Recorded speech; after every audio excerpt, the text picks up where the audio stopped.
Quand on parle des témoins de Jéhovah, on évoque souvent les pressions sociales, ainsi que nous l'avons vu dans la dernière vidéo. D'ailleurs, si tu ne l'as pas vue, je t'encourage à la visionner.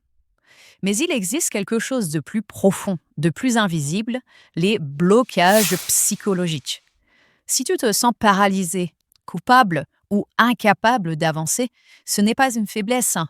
C'est un conditionnement psychologique dont beaucoup n'osent pas parler, voire s'avouer eux-mêmes. Des peurs, des réflexes, des automatismes mentaux construits pendant des années et qui peuvent continuer à te freiner, même si tu doutes déjà, même si tu es pimo, même si tu te dis que tu devrais être plus fort ou plus forte.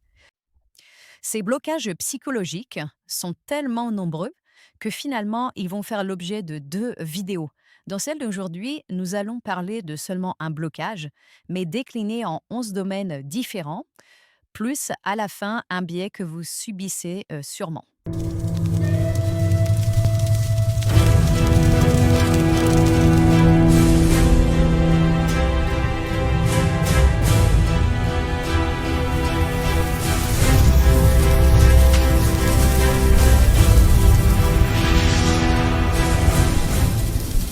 Alors avant de commencer, je tenais à remercier sincèrement tous ceux qui ont mis des likes, se sont abonnés et ont mis des commentaires constructifs et encourageants. Si vous saviez comme cela me fait du bien de me sentir ainsi comprise et soutenue. Je constate que ce sujet touche beaucoup de personnes. Il ne laisse pas indifférent. Il éveille même les passions. Le but de cette chaîne est de comprendre et partager, avec bienveillance, sans jugement, avec tolérance et respect. Sinon, finalement, on se montrerait tout aussi intolérant que l'organisation que l'on envisage de quitter. Je ne prétends pas tout savoir, ni avoir un point de vue définitif sur certains sujets. Je suis toujours dans le questionnement et je me sens encore partagée entre ma prise de conscience récente et mon attachement à ce qui a été toute ma vie. Car je ne vis pas que des mauvais moments dans cette organisation, si je suis honnête. Sinon, le choix ne serait pas difficile à faire. Ce que je partage est ce que je ressens maintenant, au jour d'aujourd'hui, au point où j'en suis de nouveau pimo. Peut-être mon point de vue évoluera dans le temps. Je vous prie donc d'être indulgent. Il m'a fallu rassembler tout mon courage pour démarrer cette chaîne. Mon but, à travers elle, est de parler de sujets certes déjà traités sur d'autres chaînes, mais à travers le prisme de mon expérience et de mon analyse, ainsi que de mon ressenti personnel. C'est ce qui rend le partage intéressant, parce qu'on est tous uniques. Un même sujet peut être abordé sous différents angles. Il faut comprendre on en est tous à des stades différents dans notre remise en question. On a tous un vécu, des personnalités différentes et plus ou moins à perdre en quittant cette organisation. Certains sont plus investis, plus engagés et convaincus que d'autres témoins. Ils se sentent entourés et appréciés dans l'organisation. La décision est donc difficile pour eux. D'autres, par contre, ont beaucoup souffert dans l'organisation et ont été très déçus. C'est donc peut-être plus facile pour eux de partir de façon radicale. Cela nous amène à cette vidéo où je détaille justement ce qui peut se passer dans la tête d'un pimo. Alors le premier point de douleur que je voulais aborder, il me touche particulièrement et je suis sûre qu'il touche beaucoup d'entre vous, c'est de devoir affronter l'idée d'une vie gâchée. Le fait d'avoir perdu ses plus belles années, voire la moitié de sa vie, voire même les trois quarts de sa vie, de les avoir consacrés à une cause qui finalement s'est révélée être un mensonge, s'est révélée être une illusion, un mirage, une arnaque. Et je peux vous dire que quand on réalise ça, mais alors, mais alors la douleur, elle est énorme, elle est atroce. D'ailleurs, je ne peux pas l'expliquer tellement ce que j'ai vécu il y a plusieurs semaines. Quand j'ai ouvert les yeux, ça a été horrible. Le ciel m'est tombé sur la tête et surtout que je l'ai vécu seule, puisque comme j'expliquais la semaine dernière, je n'en ai pas encore parlé à mon mari. Je le vis seul, ni à mon père, ni à des amis, puisqu'ils sont tous dans l'organisation et on ne parle pas cela, du coup, dans l'organisation. Du coup, je suis seule à vivre cela et d'où l'idée d'ailleurs de cette chaîne, pour, pouvoir supporter finalement cette souffrance que j'ai pu, ressentir. Mais ça a été vraiment, terrible, à la limite de la dépression. Si vous l'avez vécu, si vous êtes quelqu'un qui a toujours été sincère, hein, dans son engagement, qui a toujours été investi, vous comprendrez ce que j'ai pu vraiment, ressentir. Quand le voile tombe, on réalise brutalement qu'on a non seulement gâché, des années de sa vie qu'on ne récupérera jamais, hein, déjà que la vie est courte, mais en plus on a perdu ces années et on réalise également tous les sacrifices qu'on a fait, qui se ils sont associés, qu'on a fait pour rien. Alors ça commence pour beaucoup de témoins, et pour mon cas également, par, des études, que l'on n'a soit pas faites, soit abandonnées, hein, puisque, dans les années 80-90, mais même par la suite, on a toujours, fortement déconseillé, les études, supérieures. Hein, donc ça a toujours été, quelque chose de très mal vu, hein. Quelqu'un de spirituel, ne faisait pas d'études, supérieures, même si c'était pas interdit. Et donc voilà, l'organisation nous disait que, la priorité, c'était, la prédication. C'était l'urgence, de l'époque, que faire des études, supérieures, finalement, était une perte de temps et qu'on pourrait, exploiter nos talents, nos capacités, dans le monde nouveau, qu'on aurait tout loisir pour ça. Et moi-même, comme j'étais, très investie, d'ailleurs même quand j'étais au collège, alors plutôt au lycée, hein, parce que j'ai pris mon baptême à 16 ans. Je prenais régulièrement le service de pionnier auxiliaire et mon objectif, c'était, à la fin de ma scolarité, eh bien, de trouver, un emploi à mi-temps, pour pouvoir, être pionnier et pourquoi pas plus tard être, missionnaire. Alors, beaucoup ont vécu cela, mais c'est vrai que peut-être que pour certains ça les a peut-être moins marqués parce que peut-être que, dans le monde, ils n'auraient pas fait d'études, c'était pas forcément une privation pour eux, mais moi, j'aimais, les études, et donc d'ailleurs, quand j'ai dit à certains de mes professeurs que je voulais faire une formation courte, ils m'ont pris pour une folle. Mais ils m'ont dit: «Tu vas pas gâcher, tu es promise un brillant avenir, tu peux faire des hautes études, tu es complètement folle d'arrêter». Et donc du coup, mais moi c'était, mon choix, mais c'est vrai que c'est une chose que j'ai regrettée toute ma vie. C'est un manque que j'ai toujours ressenti au fond de moi, et donc par la suite, j'ai pu, reprendre un petit peu des études, hein, j'en reparlerai. Mais c'est vrai que ça ne compense pas et ne rattrape pas ce que j'ai pu, perdre. Alors en lien avec cela, il y a le fait d'avoir renoncé à un emploi ou une carrière qui peut-être, on aurait pu exercer si on avait été, dans le monde, hein. Ça aurait pu peut-être être une carrière sportive, artistique ou politique. Alors c'est vrai qu'encore une fois, ce n'est pas interdit, hein, dans l'organisation, du moins au niveau sportif et artistique, puisqu'il y a, hein, des personnes connues, qui sont témoins de Jéhovah dans le monde du sport ou artistique, hein, même s'il y en a très peu. Mais en général, ils ne sont pas mis comme exemple et d'ailleurs je me demande, hein, comment ils peuvent, faire concrètement puisque vu le temps que nous prend l'organisation, ça doit être très compliqué pour eux, de suivre les 2 de front. Et donc d'une façon générale, c'est fortement, découragé. On met plutôt en avant, hein, dans les publications, ceux qui ont renoncé, abandonné, une carrière de ce genre, que ce soit dans le domaine sportif ou dans le domaine musical, artistique. Hein, on a beaucoup de cas dans les publications, qui en parlent et souvent ces personnes expliquent, hein, ces frères et sœurs, qu'ils ont laissé, avec joie, cette carrière pour quelque chose de bien plus grand, hein, c'est-à-dire, de servir, Jéhovah. Après, on ne sait pas, hein, on les a pas interrogés quelques années plus tard pour voir s'ils sont toujours, du même avis. Et donc je peux pas m'empêcher de penser, par exemple, à mon beau-fils, hein, qui lui a embrassé une carrière, sportive de haut niveau et qui, si, il était resté, hein, dans la vérité, et qu'il n'aura certainement pas, il aurait certainement pas, embrassé cette carrière. Alors que maintenant, en fait, je vois qu'il s'éclate et il est vraiment très heureux. Hein, pareil pour mes belles-filles, hein, qui ont maintenant qui ont fait des études, dans des métiers qui leur plaisent. Elles ont des bons métiers, alors que je me dis pareil, hein, si elles étaient restées dans la vérité, eh bien, elles n'auraient certainement pas suivi ces études, ni, fait ce genre de métier, hein, notamment une, hein, que dans le domaine médical, je me souviens d'un frère, il n'y a pas si longtemps que ça, dans un discours, d'ailleurs heureusement qu'elle n'était pas là ce jour-là, qui avaient, émis, voilà, l'idée que c'était pas très utile, hein, de faire une carrière dans le domaine médical, docteur ou infirmière, puisque dans le monde nouveau, il n'y aura plus de malades. Donc ça servait à rien, que c'était une perte de temps et qu'il valait mieux s'investir dans, des métiers de la construction, hein, puisque ce serait utile dans le monde nouveau et d'ailleurs également même dans l'organisation aujourd'hui. Donc finalement, quand on repense à ça, on se dit que, ça représente des sacrifices qui sont importants. Ah moi, je me souviens également d'une amie, qui était, entrée au bétail, jeune, donc dans la vingtaine avec son mari et qui s'est retrouvée, à 41 ans enceinte et donc obligée, de, bah, finalement, forcément au bétail, il y a pas d'enfant, de sortir du bétail à 41 ans, donc ça c'était un accident et du coup, son mari, lui, n'avait jamais travaillé. Il avait passé toute sa vie au bétail.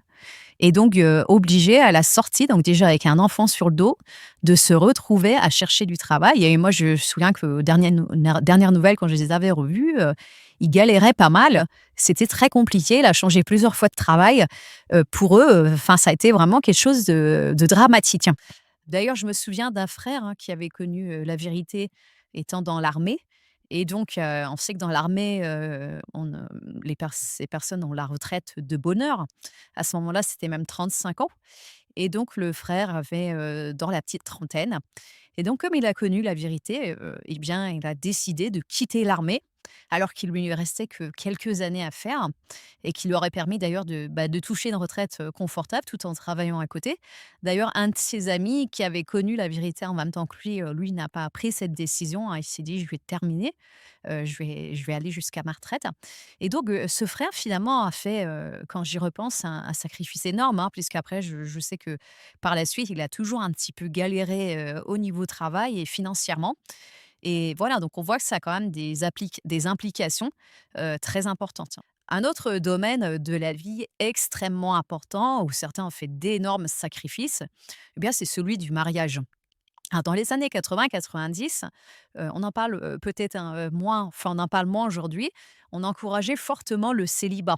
Hein, on nous parlait de l'apôtre Paul, qui avait choisi cette voie pour se consacrer au ministère et donc des frères et sœurs, s'étaient engagés également dans cette voie, pour servir, davantage.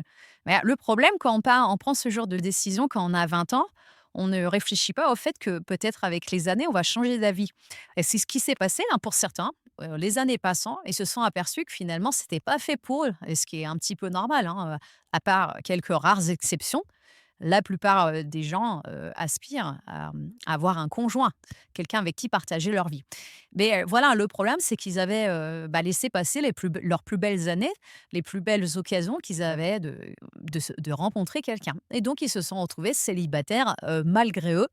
D'autres, qui n'avaient pas fait ce choix, mais qui finalement se retrouvent également et toujours maintenant dans un célibat, forcé, hein, du fait que, c'est vrai que dans l'organisation, on nous conseille, c'est même un ordre, hein, de se marier seulement, dans le Seigneur, ce qui peut se comprendre dans un sens, hein, parce que c'est vrai comme le fait d'être témoin de Jéhovah, c'est un vrai mode de vie.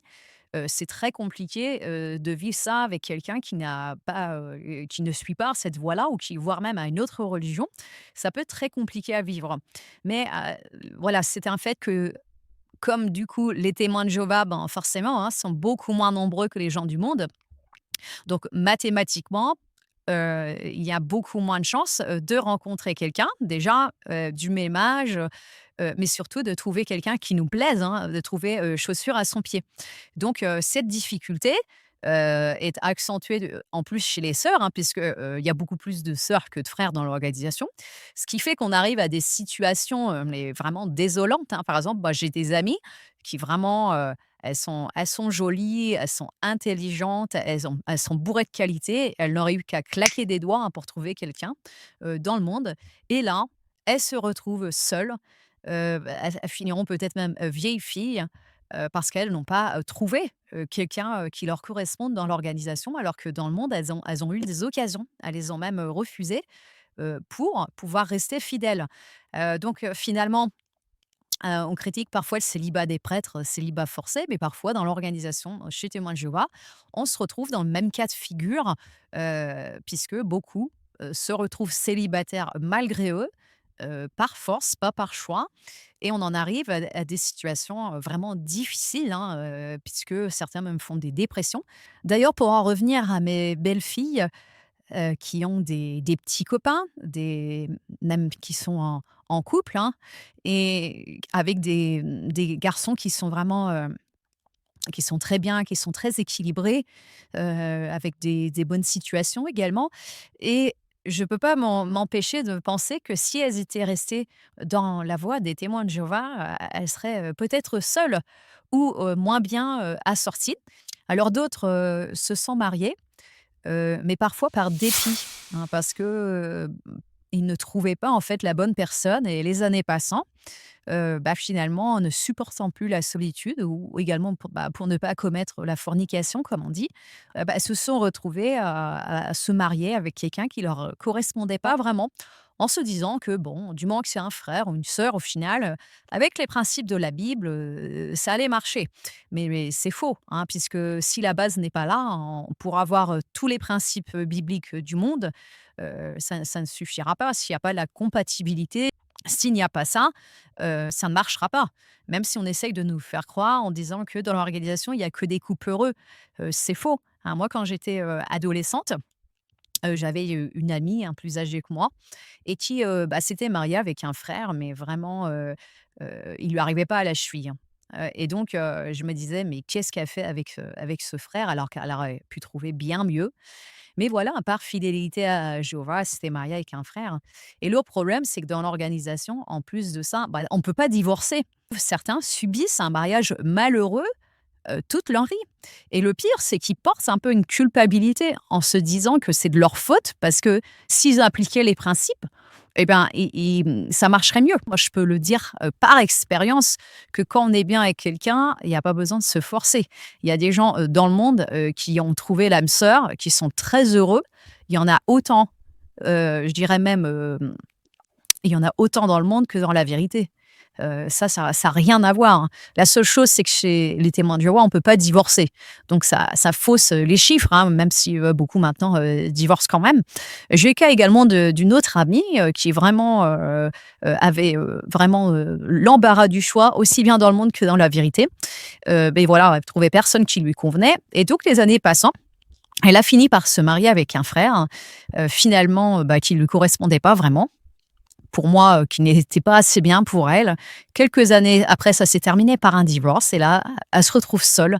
Vraiment, c'est désolant, de constater ça. Donc moi, ça m'a toujours, un petit peu, travaillée je ne comprends pas, je ne comprenais pas pourquoi, s'acharner. Alors bien sûr, hein, on doit faire des efforts. Ça, je suis pour faire des efforts, se battre pour son mariage, mais de s'acharner, dans un mariage qui est voué à l'échec et surtout qui est, du fait des personnes. Parfois, on est tout simplement, marié avec, la mauvaise personne, hein. Moi, j'ai été mariée 2 fois.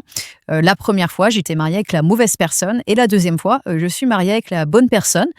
Pourtant, je ne fais rien de plus. Simplement, je suis tombée, sur quelqu'un qui me correspond mieux.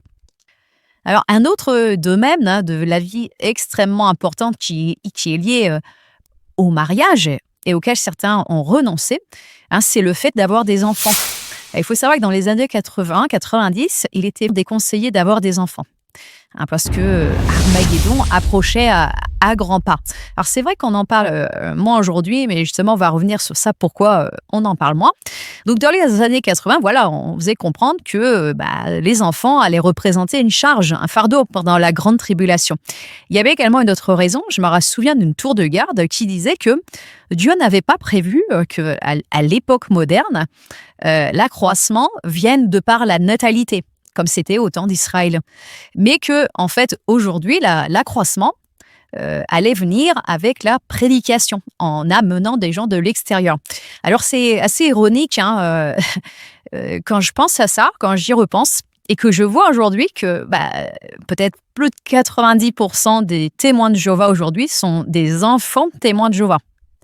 Ce qui veut dire que, heureusement, que certains n'ont pas écouté les conseils de l'organisation.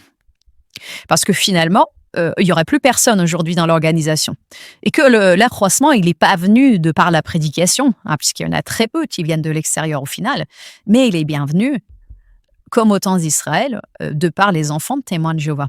D'ailleurs, l'organisation des témoins de Jéhovah, on est bien consciente que la relève vient de cette nouvelle génération, que les enfants de témoins de Jéhovah sont l'avenir de l'organisation de Jéhovah. D'ailleurs, c'est pour ça qu'on parle autant de formation, qu'on les bichonne, et qu'on ne parle plus du tout aujourd'hui du fait de ne pas avoir d'enfants. Ce qui fait que aujourd'hui, que certains se retrouvent aujourd'hui à un certain âge, âgés, et sans enfants. Et ça, on oublie. On oublie ça souvent, on n'en parle plus, de ce que certains ont sacrifié, qui n'ont pas eu d'enfants, pour servir Jéhovah, pour écouter ce que disait l'organisation. Et aujourd'hui, plus personne ne parle d'eux. Aujourd'hui, on ne parle que des familles, des enfants. Sur le site de jw.org, il y a beaucoup d'articles, de vidéos pour les enfants ou pour l'éducation des enfants. On connaît tous Caleb et Sophia. Et finalement, c'est les familles qui sont mises à l'honneur. Et donc, je me mets à la place de ceux qui voient ça, ceux qui se retrouvent finalement tout seuls, sans enfants, et qui voient d'autres qui n'ont pas suivi ces conseils-là, qui sont avec leurs enfants, voire leurs petits-enfants, avec des grandes familles de témoins de Jéhovah, et qu'on les met à l'honneur, qu'on les met en avant, et que même ces enfants-là deviennent assistants, deviennent anciens, etc. Et eux, ils doivent se dire, voilà, moi je me retrouve tout seul ou toute seule. Alors, en ce qui me concerne, je n'ai pas eu d'enfant de mon premier mariage. Et donc, quand je me suis remariée, comme j'atteignais les 40 ans, du coup, la question s'est posée. Et lui-même, ayant déjà des enfants, c'est sûr que, c'était pas spécialement un désir pour lui. Et en ce qui me concerne, je me suis dit, finalement, j'aurai des enfants dans le monde nouveau. Quand j'y repense, 11 ans plus tard, je me dis que peut-être j'aurais dû reconsidérer la question. Parce que c'est vrai que dans une vie, c'est toujours un manque. Ce sont des choses très importantes, la famille, les enfants. Et donc, même si j'ai des beaux enfants, c'est vrai, ce sera toujours, je pense, un regret au fond de mon cœur. Alors, il y a une autre chose également qui était fortement déconseillée, voire même très mal vue dans les années 80-90, c'est le fait d'acheter son appartement ou sa maison. Il fallait rester locataire, et certains d'ailleurs sont restés locataires toute leur vie. D'ailleurs, toujours aujourd'hui, beaucoup de témoins de Jéhovah sont locataires, beaucoup plus que la proportion de la population en général. Tout ça parce que également on disait que Armageddon était imminent, et donc ça ne servait à rien finalement d'être propriétaire, de s'engager de se mettre un crédit sur le dos, puisque de toute façon, dans le monde nouveau, on aurait une grande maison, on aurait tout ce qu'il faut. Donc ça ne servait à rien, et il fallait mieux se consacrer à la prédication. Et ce qu'on suivit beaucoup de témoins de Jéhovah de l'époque, dont mes parents, qui pendant des années sont restés locataires. Et puis, arrivé à un moment, approchant de l'âge de la retraite, mon père, en plus, étant à son compte, donc il savait qu'il aurait une toute petite retraite, d'autant plus qu'ils avaient été pionniers spéciaux pendant plusieurs années, donc avec un trou dans leur cotisation. Mes parents se sont dit, il faudrait peut-être qu'on achète, sinon comment on va vivre? Et du coup, ils ont acheté une maison.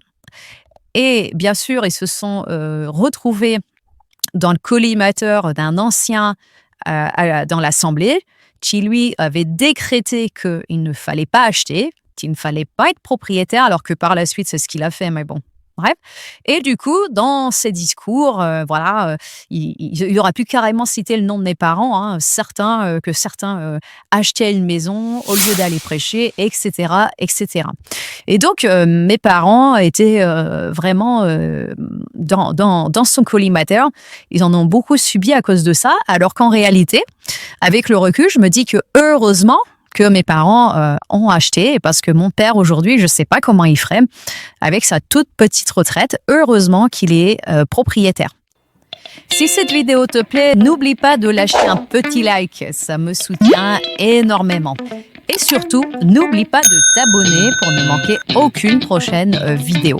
Donc finalement, quand on se dit, on imagine là un témoin de Jéhovah qui a tout suivi, ce qu'a dit l'organisation, qui n'a pas fait d'études, qui n'a pas fait l'emploi qu'il souhaitait ou qui n'a pas eu d'emploi du coup bien rémunéré, hein, puisqu'il n'a pas fait d'études, du coup qui se retrouve à l'âge de la retraite avec une toute petite retraite, avec très peu d'économies, puisqu'il n'a pas beaucoup gagné, avec un loyer à payer, hein, vu qu'il n'est pas propriétaire de sa maison, de son appartement, qui plus est, ne s'est pas marié ou s'est marié mais n'a pas eu d'enfant. En plus de tout ça, d'être dans la précarité financière, il se retrouve complètement seul, sans enfant, voire sans conjoint. Donc on voit un peu là le côté dramatique de ça. C'est pas une petite chose de la vie là dont on parle, c'est des choix de vie importants. Et on imagine pour certains qui ont été serviteurs à temps plein dans les Bethel, missionnaires, etc., dans une grande partie de leur vie. Alors ceux qui sont restés toute leur vie, bah, ils sont pris en charge par l'organisation. Mais ceux qui ont arrêté en cours de route, et ben finalement, certains, s'ils approchent de la retraite, se retrouvent sans rien. Donc, ils ont absolument tout perdu. Il y a également ceux qui ont subi des préjudices à cause de l'opposition, de la persécution ou tout simplement du refus de faire le service militaire, de la position de neutralité. Et notamment, beaucoup de frères ont fait 1 an, voire plus, de prison. Et je pense à mon grand frère qui, à la fin des années 80, a fait 1 an de prison, donc mon grand frère qui est excommunié maintenant. Et il faut savoir que quand on fait 1 an de prison, on a un casier judiciaire qui nous suit toute notre vie. Et donc, il n'a jamais pu être fonctionnaire, par exemple. Et donc, quand on sait que à cette époque-là, il ne pouvait pas être objecteur de conscience, c'est-à-dire être objecteur de conscience, ça signifiait pouvoir faire un service alternatif et donc ne pas faire de prison, mais l'organisation disait que non, c'était comme faire le service militaire. Et quand on sait que, ça je l'ai lu dans le livre de Raymond Franz, Crise de conscience, quand on sait qu'après l'organisation a changé de position sur le service alternatif, c'est vrai qu'il y a de quoi être quand même dégoûté de cela. On a peut-être également sacrifié des relations familiales ou amicales quand on a connu la vérité. Alors certains ont été radicaux, ils ont coupé carrément les relations avec les gens du monde, comme on dit, parce que c'était pas des bonnes fréquentations.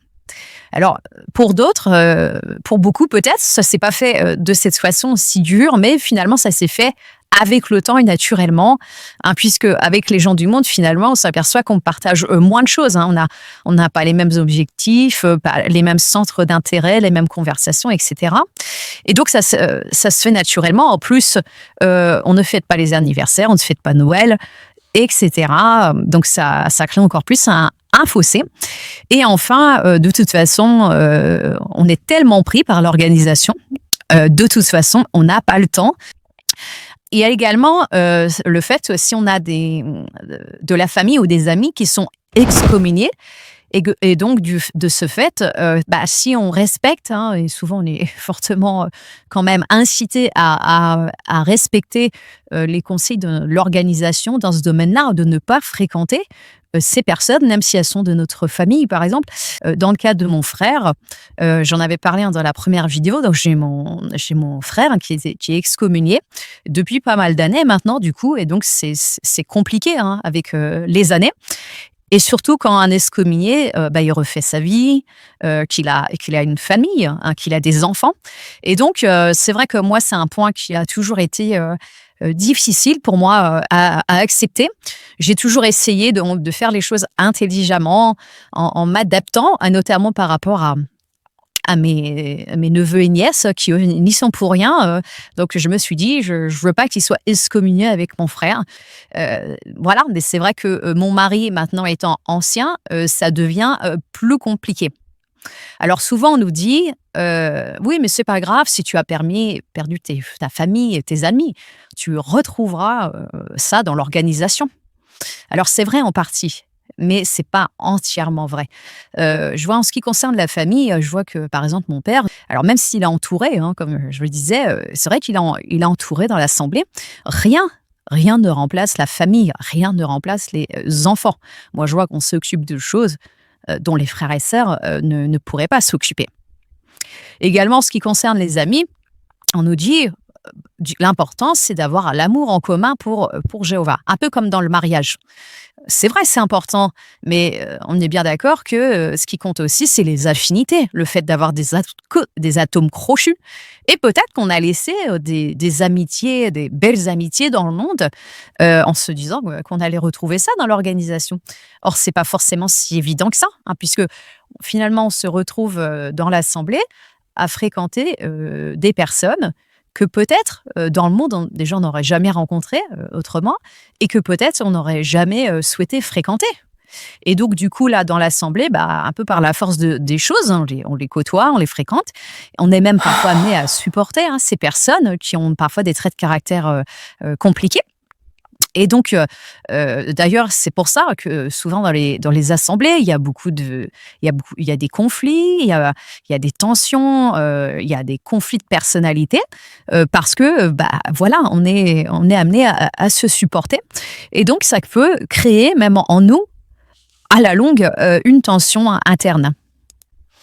Alors, quand bien même on n'aurait pas fait certains de ces grands sacrifices, on a tous sacrifié des passions, par exemple, des choses qu'on aurait aimé faire, mais qu'on n'a pas pu faire, tout simplement déjà, parce que peut-être c'était pas recommandable, mais surtout peut-être parce qu'on n'avait pas le temps, tout simplement, puisque je rappelle, l'organisation, c'est vrai que ça nous prend beaucoup de temps, les activités autocratiques. Si en plus on travaille, qu'on a une famille, également les frères et sœurs, le fait de s'inviter, de passer du temps avec eux, au final, il nous reste vraiment très peu de temps pour des passions personnelles que peut-être on aurait aimé, auxquelles on aurait aimé se consacrer et qu'on n'a pas pu.